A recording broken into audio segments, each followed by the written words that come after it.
നമസ്കാരം, പുതിയൊരു വീഡിയോയിലേക്ക് എല്ലാവർക്കും സ്വാഗതം. കേരളത്തിൽ നിന്നും എല്ലാ ദിവസവും രാമേശ്വരം പോകാനും രാമേശ്വരത്തിൽ നിന്ന് എല്ലാ ദിവസവും കേരളത്തിലോട്ട് വരാനും സാധിക്കുന്ന ഒരേ ഒരു ഡയറക്റ്റ് ട്രെയിനെ പറ്റിയിട്ടുള്ള പൂർണ്ണമായ വിവരണമാണ് നമ്മുടെ ഇന്നത്തെ വീഡിയോ. ദൂരത്തിൻ്റെയും സമയത്തിൻ്റെയും കാര്യം നോക്കുമ്പോൾ ഈ ട്രെയിൻ റൂട്ട് ഇത്തിരി കൂടുതലാണ്. എന്നിരുന്നാലും കേരളത്തിൽ നിന്നും എല്ലാ ദിവസവും ഡയറക്റ്റ് രാമേശ്വരം പോയി വരാൻ സാധിക്കുന്ന ഒരേ ഒരു ട്രെയിൻ എന്ന മുൻഗണന ഈ ഒരു ട്രെയിനുണ്ട്. എല്ലാ ദിവസവും ഞാൻ എടുത്തു പറയുന്നുണ്ട്. അതല്ലാതെ ഡയറക്റ്റ് ട്രെയിൻ പോകാൻ ഇപ്പോൾ പുതിയ 2-3 ട്രെയിനുകളൊക്കെ വന്നിട്ടുണ്ട് കേട്ടോ. അത് ആഴ്ചയിൽ ഒരു ദിവസമാണ്. നമ്മൾ ഇന്നീ പരിചയപ്പെടാൻ പോകുന്ന ട്രെയിൻ എല്ലാ ദിവസവും പോയി വരാൻ സാധിക്കുന്ന ട്രെയിനാണ്. രാമേശ്വരം യാത്ര പ്ലാൻ ചെയ്യുന്നവർക്ക് തീർച്ചയായും ഉപകാരപ്രദമാകുന്ന ഒരു വീഡിയോ തന്നെ ആയിരിക്കും ഇത്. വീഡിയോ സ്കിപ്പ് ചെയ്യാതെ മുഴുവനായി കാണാൻ ശ്രമിക്കുക. കാരണം രാമേശ്വരം റെയിൽവേ സ്റ്റേഷനിൽ എത്തിക്കഴിഞ്ഞാൽ അവിടെ താമസിക്കാനുള്ള സൗകര്യം ഉണ്ടെങ്കിൽ അത് എങ്ങനെ, അതുപോലെ തന്നെ ചിലവ് ചുരുക്കി രാമേശ്വര പരിസരങ്ങളിൽ എങ്ങനെ നമുക്ക് താമസ സൗകര്യം ഏർപ്പാടാക്കാം, അതിനെയൊക്കെ പറ്റിയിട്ട് പറയുന്ന ഒരു ഡീറ്റെയിൽഡ് വീഡിയോ ആണ്. വീഡിയോ കണ്ടുകൊണ്ടിരിക്കുന്ന നിങ്ങളെല്ലാവരും എനിക്കൊരു ചെറിയ ലൈക്ക് തന്ന് സഹായിക്കണേ. ഇനി ഒട്ടും സമയം കളയാതെ തന്നെ നമുക്ക് ആ ഒരു ട്രെയിനെ പരിചയപ്പെടാം. ഫ്രണ്ട്സ്, ഇതാണ് ട്രെയിൻ നമ്പർ 16343 അമൃത എക്സ്പ്രസ്.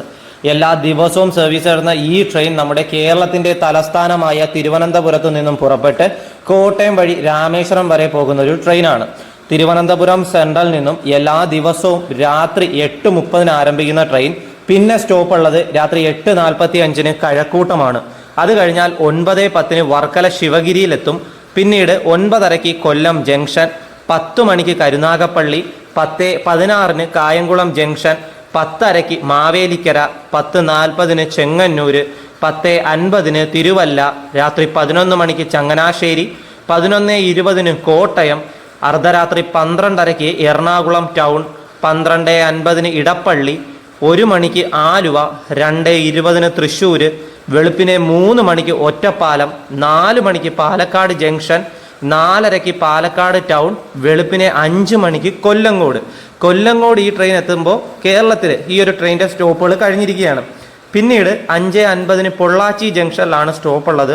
അത് കഴിഞ്ഞാൽ 6:15 Udumalaipettai, 6:50 Palani, 7:20 Oddanchatram, 8:30 Dindigul junction, 9:45 Madurai junction, 10:30 Manamadurai junction, 10:50 Paramakudi, 11:15 Ramanathapuram. ഉച്ചയ്ക്ക് 12:45 ട്രെയിനിൻ്റെ ഡെസ്റ്റിനേഷനായ രാമേശ്വരത്തേക്ക് ഈ ഒരു ട്രെയിൻ എത്തിച്ചേരും. നമ്മുടെ തെക്കൻ കേരളം, അതായത് തിരുവനന്തപുരം സൈഡിൽ നിന്ന് ആരംഭിച്ചു വരുമ്പോൾ ഇങ്ങനെ കോട്ടയം വഴിയൊക്കെ വരുമ്പോൾ ഇത് കുറച്ചധികം ദൂരെ കൂടുതലും സമയം കൂടുതലുമാണ്. എന്നിരുന്നാലും എല്ലാ ദിവസവും ഈ ഒരു ട്രെയിൻ സർവീസ് നടത്തുന്നുണ്ട് എന്നൊരു മുൻഗണനയുണ്ട്. ഇതിലെ ടൈം ആരാ ഷെഡ്യൂൾ ചെയ്തതെന്നൊന്നും നമുക്ക് ചോദിച്ചാൽ അറിയാൻ പറ്റത്തില്ല, മനസ്സിലാക്കാൻ പറ്റത്തില്ല. അപ്പം പല രീതിയിൽ ആൾക്കാർക്ക് ഈ ഒരു ട്രെയിൻ ഉപകാരപ്രദമാവും. ഒന്ന്, പഴനിയിലേക്ക് എല്ലാ ദിവസവും പോകാൻ ഈ ഒരു ട്രെയിൻ ഉപകാരപ്രദമാകുന്ന ഒരു നല്ലൊരു ട്രെയിനാണ്, പോകാനും തിരിച്ചു വരാനും. അപ്പോൾ ഒന്നും കാണാതെ ഇന്ത്യൻ റെയിൽവേ ഒരു ട്രെയിൻ ഇറക്കി വിടത്തില്ല. ഇനി മലബാർ ഭാഗത്തു നിന്ന് ഇതുപോലെ എല്ലാ ദിവസവും സർവീസ് നടത്തുന്ന ഒരു ട്രെയിൻ ഡയറക്റ്റ് രാമേശ്വരം പോകാനുണ്ടെങ്കിൽ അത് വളരെയധികം ഉപകാരപ്രദമാവും. അതിനെപ്പറ്റിയും ഒരു ചർച്ചകൾ നടക്കുന്നുണ്ട്. അപ്പോൾ കൂടുതൽ വിവരങ്ങൾ ട്രെയിനിനെ പറ്റി കേൾക്കാം. ഈ ഒരു ട്രെയിന് ആകെ 4 ജനറൽ കമ്പാർട്ട്മെൻറ്റുകളാണുള്ളത്. ട്രെയിനിൻ്റെ മുൻഭാഗത്ത് 2, പിൻഭാഗത്ത് 2, അതായത് UR എന്ന് നമുക്ക് ട്രെയിനിൻ്റെ ബോഗിയുടെ വെളിയിൽ കാണാനായി സാധിക്കും. എന്ന് വെച്ചാൽ അൺറിസർവ്ഡ് കോച്ചസ്, ജനറൽ കോച്ചസ്, അതാണ് 4 എണ്ണം ഉള്ളത്. പിന്നീടുള്ളത് സ്ലീപ്പർ കോച്ചസ് ആണ് 12 എണ്ണം. S1 മുതൽ S12 വരെ സ്ലീപ്പർ കോച്ചസ് ഉണ്ട്. കൂടുതലും സ്ലീപ്പർ കോച്ചസ് ഉള്ളൊരു ട്രെയിനാണ് അമൃത എക്സ്പ്രസ്. നമുക്ക് ട്രെയിനിൻ്റെ പുറത്ത് നോക്കിക്കഴിഞ്ഞാൽ ഇങ്ങനെ കാണാൻ പറ്റും S1, S2, S3 ഇങ്ങനെയൊക്കെ എഴുതിയേക്കുന്നതാണ് സ്ലീപ്പർ ടിക്കറ്റ്. ഈ സ്ലീപ്പറിൽ നമുക്ക് ബുക്ക് ചെയ്ത് മാത്രമേ യാത്ര ചെയ്യാനായിട്ട് പറ്റത്തുള്ളൂ. മനസ്സിലായില്ലേ? സ്ലീപ്പറിൽ യാത്ര ചെയ്യുന്ന ഏതൊരു യാത്രികനും മുൻകൂട്ടി ട്രെയിൻ ടിക്കറ്റ് ബുക്ക് ചെയ്ത് അതിനകത്ത് ആ റിസർവേഷൻ ചെയ്തിട്ടിരിക്കേണ്ടതാണ്. അപ്പോൾ നമുക്കൊരു സീറ്റ് നമ്പരും നമുക്ക് എവിടെയാണ് കിടക്കേണ്ടതെന്നൊക്കെ ഉള്ള ഒരു ഓപ്ഷൻ ആ ഒരു ടിക്കറ്റിനകത്ത് തന്നെ കാണും. പിന്നുള്ളത് AC കോച്ചസ് ആണ്. 5 എണ്ണമാണ് AC കോച്ചസ് ഉള്ളത്. അതിൽ തേർഡ് AC വരുന്നത് 3 എണ്ണം. B1, B2, B3 എന്ന് നമുക്ക് ട്രെയിനിൻ്റെ പുറം ഭാഗത്തായിട്ട് കാണാൻ പറ്റും. അതാണ് തേർഡ് AC. സെക്കൻഡ് AC വരുന്നത് 1 എണ്ണം. അത് A1 എന്ന് നമുക്ക് കാണാൻ സാധിക്കും. ഫസ്റ്റ് AC വരുന്നതും 1 എണ്ണമാണ്. അത് HA1 എന്നോ അല്ലെങ്കിൽ H1 എന്നോ നമുക്ക് ട്രെയിനിൻ്റെ ബോഗിയിലെ വെളിയിലായിട്ട് കാണാനായി സാധിക്കുന്നതാണ്. ഇനി ഒരാൾക്ക് train ticket charge Thiruvananthapuram central നിന്നും പുറപ്പെടുന്നതുകൊണ്ട് അവിടുന്ന് തന്നെ പറയാം. തിരുവനന്തപുരം സെൻട്രൽ നിന്നും രാമേശ്വരം വരെ ജനറലിന് 250 രൂപയും സ്ലീപ്പറിന് 435 രൂപയും തേർഡ് AC-ക്ക് 1140 രൂപയും സെക്കൻഡ് AC-ക്ക് 1620 രൂപയും ഫസ്റ്റ് AC-ക്ക് 2695 രൂപയാണ്. ഓക്കെ, ഇനി ഈ ഒരു ട്രെയിൻ തിരിച്ച് സർവീസ് നടന്ന സ്റ്റേഷനിൽ നിർത്തുന്ന സമയമൊക്കെ കേട്ടിട്ട് നമുക്ക് താമസ സൗകര്യങ്ങളെ പറ്റിയിട്ട് വിശദീകരിച്ച് ഞാൻ പറഞ്ഞുതരാം, റെയിൽവേ സ്റ്റേഷൻ്റെയും ആ പരിസരത്തുള്ളതും. ഓക്കെ ഫ്രണ്ട്സ്, ഇതേ ട്രെയിൻ തന്നെ ട്രെയിൻ നമ്പർ 163-44 ആയിട്ട് എല്ലാ ദിവസവും ഉച്ചയ്ക്ക് 1:30 രാമേശ്വരത്ത് നിന്ന് പുറപ്പെടും. എന്നിട്ട് 2:20 രാമനാഥപുരം എത്തും, 2:40 Paramakudi station, 3:15 Manamadurai junction, 4:05 Madurai junction, 5:10 Dindigul junction, 5:30 Oddanchatram, 6:10 പഴനിയിലേക്കും, 6:40 ഉദുമലൈപ്പേട്ടയും, 7:05 പൊള്ളാച്ചി ജംഗ്ഷൻ, രാത്രി 7:30 കൊല്ലങ്കോട്, 7:50 പാലക്കാട് ടൗൺ, 8:30 പാലക്കാട് ജംഗ്ഷൻ, 9:30 ഒറ്റപ്പാലം, 10:35 തൃശ്ശൂർ, 11:30 ആലുവ, 11:50 ഇടപ്പള്ളി, 12 മണിക്ക് അർദ്ധരാത്രി എറണാകുളം ടൗൺ, 1 മണിക്ക് കോട്ടയം, 1:30 ചങ്ങനാശ്ശേരി, 1:40 തിരുവല്ല, 1:50 ചെങ്ങന്നൂർ, 2 മണിക്ക് മാവേലിക്കര, 2:10 കായംകുളം ജംഗ്ഷൻ, 2:25 കരുനാഗപ്പള്ളി, 2:50 കൊല്ലം ജംഗ്ഷൻ, 3:15 വർക്കല ശിവഗിരി, 3:40 കഴക്കൂട്ടം. പിന്നീട് വെളുപ്പിന് 5 മണിക്ക് ട്രെയിനിൻ്റെ ഡെസ്റ്റിനേഷനായ തിരുവനന്തപുരം സെൻട്രലിലേക്കും നമ്മുടെ ട്രെയിൻ എത്തിച്ചേരുന്നതാണ്. ഇതാണ് ഈ ഒരു ട്രെയിനിൻ്റെ മുഴുവൻ പൂർണ്ണപരമായ അങ്ങോട്ടും ഇങ്ങോട്ടുമുള്ള ഡീറ്റെയിൽസും കാര്യങ്ങളുമൊക്കെ. A to Z കാര്യങ്ങൾ സ്റ്റെപ്പ് ബൈ സ്റ്റെപ്പായിട്ട് ഞാൻ നിങ്ങൾക്ക് പറഞ്ഞു തന്നിട്ടുണ്ട്. എല്ലാം മനസ്സിലായെന്ന് തന്നെ ഞാൻ വിശ്വസിക്കുന്നു. ഓക്കെ, പിന്നെ ഈ ട്രെയിനിൽ നമ്മൾ വരികയാണെങ്കിൽ, രാമേശ്വരം വരികയാണെങ്കിൽ അതേ ദിവസം തന്നെ തിരിച്ചു മടങ്ങാനായിട്ട് പറ്റത്തില്ല. കാരണം നമ്മൾ നാട്ടിൽ നിന്ന് രാമേശ്വരം എത്തുന്നത് ഉച്ചയ്ക്ക് 12:30-ക്കാണ്, ഒരു 12-12:15. അതേ ദിവസം തന്നെ ഈ ട്രെയിൻ ഉച്ചയ്ക്ക് ശേഷം 1:30 തിരിച്ചും യാത്രയുണ്ട്. ഒരുപക്ഷെ രാത്രി ആയിരുന്നെങ്കിൽ നമുക്ക് പറ്റിയേനെ, പക്ഷെ അത് അങ്ങനല്ല. അപ്പോൾ രാമേശ്വരം യാത്ര പ്ലാൻ ചെയ്യുന്നവർക്ക് ഒരു ദിവസം സ്റ്റേ ചെയ്താൽ മാത്രമേ ഈ ഒരു ട്രെയിനിൽ നമുക്ക് തിരിച്ചു വരാനായിട്ട് ഉപകാരപ്രദമാകൂ. അതും നല്ലൊരു കാര്യം തന്നെയാണ്. ഇപ്പോൾ രാമേശ്വര ക്ഷേത്ര ദർശനത്തിനൊക്കെ ആയിട്ട് വരുന്നവർക്ക് ഉച്ചയ്ക്ക് ഈ ട്രെയിനിൽ വന്ന് ഇറങ്ങിയ ശേഷം അന്നൊരു ദിവസം റൂമൊക്കെ എടുത്ത് ക്ഷേത്ര ദർശനവും ധനുഷ്കോടിയും കാഴ്ചകളൊക്കെ കണ്ട് പിറ്റേന്ന് ഉച്ചയ്ക്ക് 1:30 മുമ്പ് രാമേശ്വരം സ്റ്റേഷനിൽ എത്തിക്കഴിഞ്ഞാൽ ഇതേ ട്രെയിനിൽ തന്നെ തിരിച്ച് നമ്മുടെ നാട്ടിലേക്ക് വരാവുന്നതാണ്. അപ്പോൾ രാമേശ്വര ക്ഷേത്ര ദർശനം പ്ലാൻ ചെയ്യുന്നവർക്കായാലും ധനുഷ്കോടി ആണെങ്കിലും അല്ലെങ്കിൽ വേറെ എന്തെങ്കിലും ആവശ്യത്തിനായിട്ട് രാമേശ്വരം വരുന്നവരാണെങ്കിലും ഒരു ദിവസത്തെ സ്റ്റേ നിങ്ങൾ എടുക്കേണ്ടിയിരിക്കുന്നു. അതല്ല അതേ ദിവസം നിങ്ങൾ വരുന്ന അതേ ദിവസം തന്നെയാണ് നിങ്ങൾക്ക് തിരിച്ചു പോകാൻ പ്ലാൻ ഉണ്ടെങ്കിൽ നിങ്ങൾ രാമേശ്വരത്ത് നിന്ന് മധുര എത്തണം. മധുരയിൽ നിന്ന് പിന്നെ നാട്ടിലോട്ട് പോകുന്ന ഏതെങ്കിലും ഒരു ട്രെയിൻ പിടിക്കേണ്ടി വരും. അതും രാത്രിയൊക്കെ ആവും. ഒരുപാട് നിങ്ങൾ മധുരയിൽ നിന്ന് പിന്നെ വെയിറ്റ് ചെയ്യേണ്ടി വരും ഓരോ സ്റ്റേഷനിൽ ഇറങ്ങിക്കഴിഞ്ഞാലേ. അതിലും നല്ലത് ഞാൻ പറയാം, ദീർഘദൂര യാത്ര നിങ്ങൾ രാമേശ്വരം പോകാൻ പ്ലാൻ ചെയ്യുമ്പോൾ സ്റ്റേ ഒക്കെ ഉണ്ടെങ്കിൽ ഏറ്റവും ഉപകാരപ്രദമാവുന്ന ഒരു ട്രെയിനാണ് അമൃത എക്സ്പ്രസ്. അത് ദൂരത്തിൻ്റെ കാര്യമാണെങ്കിലും ഇപ്പോൾ സമയലാഭം ഇച്ചിരി കൂടുതലാണെങ്കിൽ പോലും നിങ്ങൾക്ക് ഈ ഒരു ട്രെയിൻ ഉപകാരപ്രദവും. ഇനി നമുക്ക് താമസ സൗകര്യത്തെ പറ്റിയിട്ട് ഒന്ന് നോക്കാം. റെയിൽവേ സ്റ്റേഷൻ രാമേശ്വരം റെയിൽവേ സ്റ്റേഷനിൽ നമ്മൾ എത്തിക്കഴിഞ്ഞാൽ ഇവിടെ എന്താണ് ഉള്ളതെന്ന് ഞാൻ നിങ്ങൾക്കിപ്പോൾ വീഡിയോയിൽ കാണിച്ചു തരാം. രാമേശ്വരം സ്റ്റേഷൻ ഇറങ്ങി പുറത്ത് വരുമ്പോൾ നിങ്ങൾക്ക് ഇവിടെ റെയിൽവേ റിട്ടയറിംഗ് റൂം കാണാൻ പറ്റും. AC ഡബിൾ ബെഡ്റൂമിന് 12 മണിക്കൂറത്തേക്ക് 800 രൂപയും 24 മണിക്കൂറത്തേക്ക് 1600 രൂപയാണ്. AC ട്രിപ്പിൾ ബെഡ്റൂം ആണെങ്കിൽ 1200 രൂപ 12 മണിക്കൂർ, 2400 രൂപ 24 മണിക്കൂറത്തേക്ക്.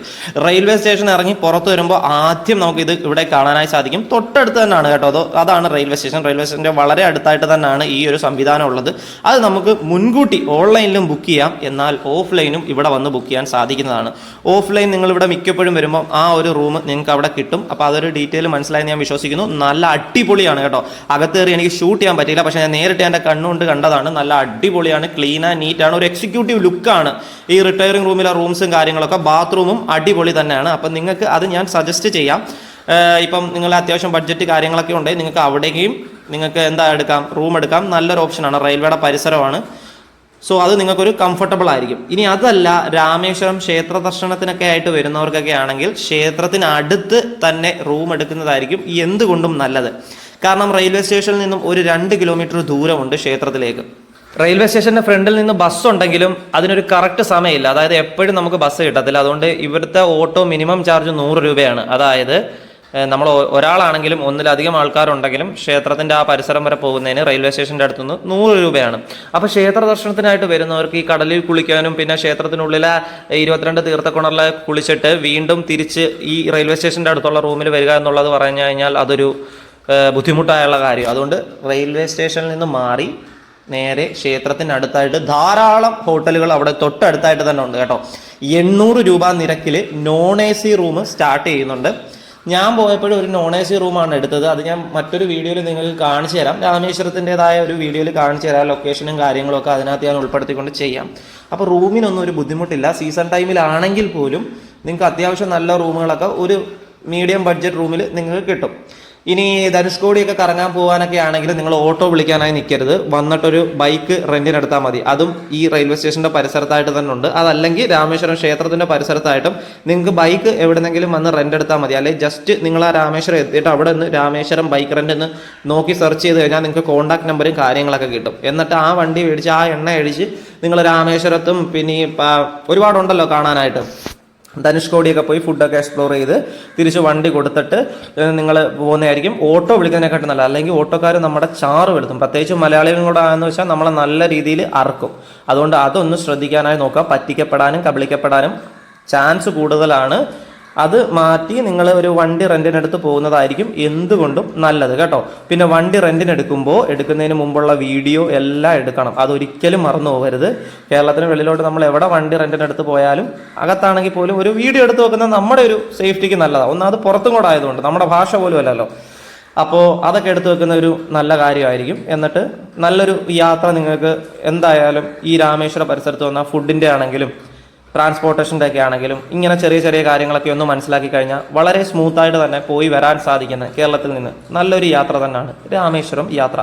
ഒട്ടനേകം ആൾക്കാർ ഡെയിലി നമ്മുടെ കേരളത്തിൽ നിന്ന് ഇതുപോലെ വന്നു പോയി ഒക്കെ ചെയ്യുന്ന ഒരുപാട് ആൾക്കാരുണ്ട്. പലരും ബ്ലോഗും കാര്യങ്ങളൊന്നും ഇടുന്നില്ലെന്നേ ഉള്ളൂ. നല്ല രീതിയിൽ ഇതിലും നന്നായി പറഞ്ഞു തരാൻ അറിയാവുന്ന പല ആൾക്കാരൊക്കെ ചിലപ്പോൾ ഇങ്ങനെ പല രീതിയിൽ രാമേശ്വര യാത്രകളൊക്കെ നടത്തുന്നുണ്ടായിരിക്കും. ചിലപ്പോൾ അവരുടെ മാർഗ്ഗങ്ങൾ വേറെ ജോലി കാര്യങ്ങളൊക്കെ ആയിട്ടായിരിക്കും. പിന്നെ നമ്മുടെ പണി ഇതായതുകൊണ്ടാണ് നമ്മൾ ഇത്രയും ഇതിനകത്ത് തന്നെ ഇങ്ങനെ നിന്ന് നിങ്ങൾക്ക് പറഞ്ഞു തരുന്നതും കാര്യങ്ങളൊക്കെ. അപ്പം ഇത്രയൊക്കെ ഉള്ളൂ. മലബാർ സൈഡിൽ നിന്ന് രാമേശ്വരം പോകാൻ വണ്ടിയൊക്കെ പുതിയതായിട്ട് വന്നിട്ടുണ്ട്. പക്ഷേ അത് ഈ ആഴ്ചയിൽ ഒരു ദിവസമേ ഉള്ളൂ. തിരിച്ചുള്ള യാത്രയും പ്ലാൻ ചെയ്യാൻ ബുദ്ധിമുട്ടായിരിക്കും. അതാണ് ഞാൻ ഓൾറെഡി ആ ട്രെയിനൊക്കെ പറ്റിയിട്ട് ഡീറ്റെയിൽ ആയിട്ട് വീഡിയോ ഒക്കെ ചെയ്തിട്ടുണ്ട്. എന്ത് ട്രെയിനിൻ്റെ വന്നാലും നമ്മളത് ചെയ്യും, അത് വേറൊരു കാര്യം. അപ്പോൾ ഇന്നത്തെ ഈ ഒരു വീഡിയോ ഇത്രയൊക്കെ ഉള്ളൂ. വീഡിയോ ഉപകാരപ്രദമായെന്ന് വിശ്വസിക്കുന്നു. എന്തെങ്കിലും പറയാൻ വിട്ടുപോയിട്ടുണ്ടെങ്കിൽ നിങ്ങൾ ക്ഷമിക്കണം, കമൻറ്റ് ബോക്സിൽ ചോദിക്കാവുന്നതാണ്. തീർച്ചയായും ഞാൻ നിങ്ങൾക്ക് അതെൻ്റെ കമൻറ്റ് ബോക്സിലൂടെ അറിയിക്കാവുന്നതാണ് കേട്ടോ. അപ്പോൾ മറ്റൊരു വീഡിയോയും മറ്റൊരു യാത്രയൊക്കെ ആയിട്ട് നമുക്ക് വീണ്ടും കാണാം. നിങ്ങൾക്ക് എന്തെങ്കിലും സജഷൻസ് ഒക്കെ ഉണ്ടെങ്കിൽ ഒന്ന് പറഞ്ഞു കഴിഞ്ഞാൽ ഞാൻ അതൊക്കെ ചെയ്യാവുന്നതാണ് കേട്ടോ. അപ്പോൾ ബൈ, എല്ലാവർക്കും നല്ലൊരു ദിവസം ആശംസിക്കുന്നു.